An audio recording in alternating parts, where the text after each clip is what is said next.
Ipapa-experience ko sa mga anak ko na mamitas. Pick the biggest mango. How can we see the biggest mango? Big one. Ayan, oh. Oh, yun. Dali. Oh, you have to put in the necklace. Oh. Can I try? Galing. Oh, kamo. Ito malaki na eh. Hindi mo na kailangan ng salok. Liga, guys, come on. Pick.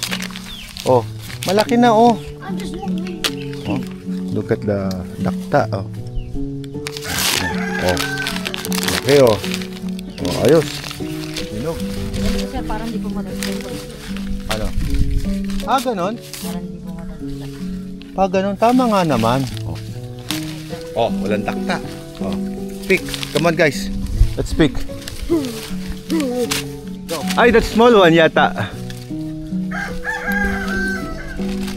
Okay, galing. Guys, you can use your hands. You know, when I was your age, ako umakit mismo sa puno eh. Whoa, that's big. I just found it here. Oh, I knew galing. it. It's big. Put it on the bucket. Okay. No. Oh. Galing ah. Daming mangga dito ah.